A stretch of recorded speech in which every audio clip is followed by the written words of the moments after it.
You're watching Ebro Africa TV. This is Ebro Africa Afternoon News. I'm Sam Gakunyi. Despite substantial decline in transmission rates of malaria in Kenya, at least 28 million people are still at risk. The Kenyan government has, however, taken initiatives to address the situation. Statistics released ahead of the World Malaria Day also reveal that global efforts to control and eliminate malaria have saved at least 3.3 million lives in the last 14 years, reducing malaria mortality rates by 42% globally and 49% in Africa. Development of county profiles that will guide county health authorities on what to invest in is guided by international best practices. 2, provision of effective quality treatment at no cost in all public and faith-based health facilities across the country, and highly subsidized malaria medicines in the private sector through affordable medicines. Still on health matters, a new technology for cervical cancer screening has been introduced in Kenya. The scanner seeks to provide an accurate, efficient and cost-effective way of identifying women who are at risk of the disease. The move is likely to dramatically reduce incidences of cervical cancer, which kills at least 1,600 women annually in Kenya. We're here in Kenya to introduce the Laviva Advanced Cervical Scan, which is a non-invasive, immediate result scan of the cervix for women at risk of cervical cancer. It provides result at the point of care, which means the woman knows the result immediately. And if she needs treatment, she may receive treatment immediately. And if she has no disease, she may go home with no worries, unlike the pap smear, which can take several weeks in many instances to give a result.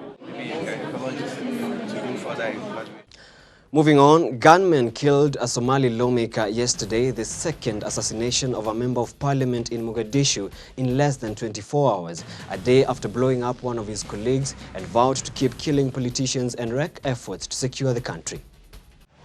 Somalia's Al-Qaeda-linked Shabab said they had assassinated a lawmaker on Tuesday, the second such killing in a series of attacks in the war-ravaged capital of Mogadishu.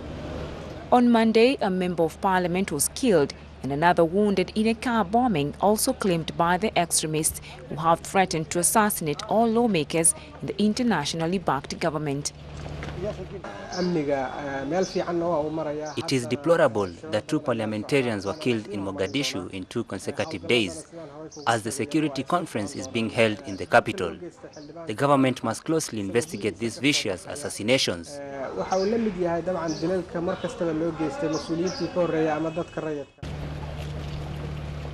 The attacks came as the government holds the third and final day of a security conference, hoping to tackle continued attacks by the Shabab.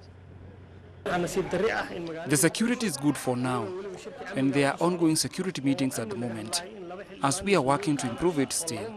As I told you, the military operations will continue. A Somali MP was killed today as he was leaving his home. This killing is similar to other killings against Somali officials and civilians. Recent Shabab attacks have targeted key areas of government or the security forces in an apparent bid to discredit claims by the authorities that they are winning the war against the extremists. African Union troops fighting alongside Somali government forces launched a fresh offensive last month against the Shabab bases. It's just a simple message to Al-Shabaab. You either give him or we are coming for you.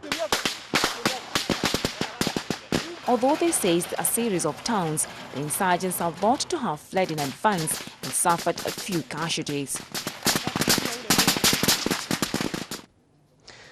Moving on, the trial for 20 Al Jazeera journalists accused of aiding members of a terrorist organization through spreading false news was adjourned on Tuesday until 3rd May, the World Press Freedom Day. It is a case that human rights groups say shows how the authorities are trampling on freedom of expression.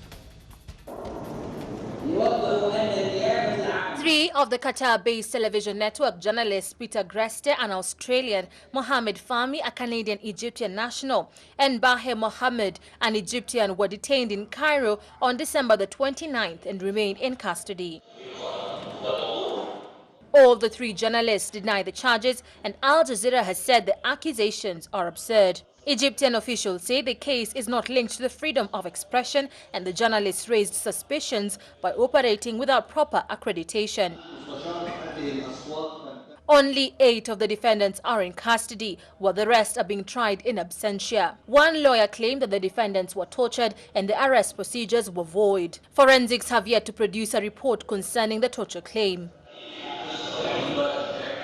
Video evidence that prosecutors say belonged to the defendants was shown during the session. The videos consisted of interviews with prominent political figures, private videos, and photographs. One of the journalists, Fami, has been injured and pleaded to the judge to allow him to be transported to a private hospital.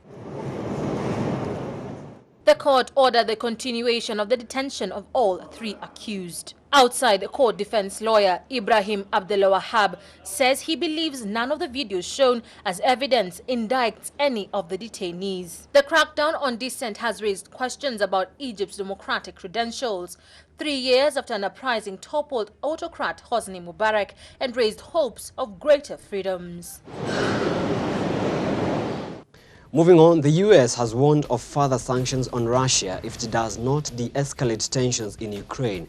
The caution came as NATO deployed ships in the Baltic Sea in response to the crisis in Ukraine. Russia blames Kiev's leaders for the collapse of last week's Geneva Accord. NATO prepares to send a message.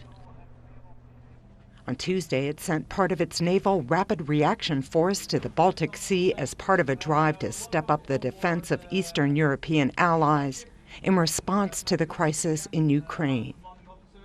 NATO has made clear it does not plan to get involved militarily in Ukraine, which is not a NATO member. But last week, it announced plans to send more ships, planes, and troops to Eastern Europe to reassure members of the alliance. Commodore Arjen Minderhoed.